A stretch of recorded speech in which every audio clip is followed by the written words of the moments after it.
Qu'est-ce que vous me conseillez du coup à cette période comme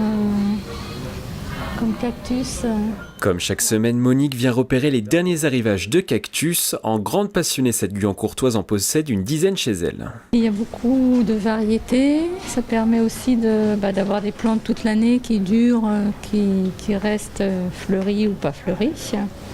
Monique n'est pas la seule à avoir été piquée par la fièvre du cactus. Ce magasin en vend 500 chaque semaine à partir du printemps pour un chiffre d'affaires de 2 000 € hebdomadaire. Leur best-seller, les miniatures. Ce qui fonctionne très bien ici, c'est les petits cactus que vous avez là, par exemple, vous voyez, tous ces modèles-là, comme ceci, avec des petites fleurs qui sont très attrayantes. Ceux-ci également, alors ça s'appelle des gymnocalcium, c'est des cactus qui sont greffés. Vous avez un premier cactus et la boule elle est greffée dessus. Des miniatures qu'on peut également observer à l'Arboretum de Versailles-Chevreloup à Rocancourt en compagnie de 300 autres espèces de cactus. Ah, l'Echinocéreus a enfin fleuri.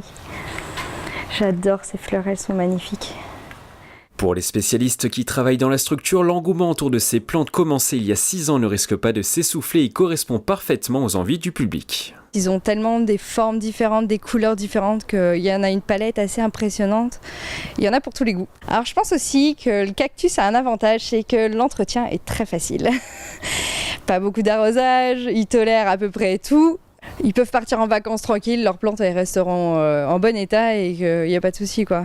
Une passion pour le cactus qui s'exporte également chez les restaurants yvinois dans ce concept store de Montfort-l'Amaury ouvert il y a seulement quelques mois. La plante est présente dans tous les recoins, sa présence devient même un argument marketing. Je ne sais pas ce que ça peut leur inspirer, mais moi j'aime bien, ça me fait penser un peu au désert et j'aime beaucoup le désert. Voilà. Donc je pense que les gens peut-être sont comme ça aussi. Pour que ce restaurant se transforme encore un peu plus en désert américain, les propriétaires vont recevoir dans les prochains jours une livraison de plusieurs dizaines de cactus. Le restaurant prévoit également de préparer des boissons et des plats non piquants à base de cette plante.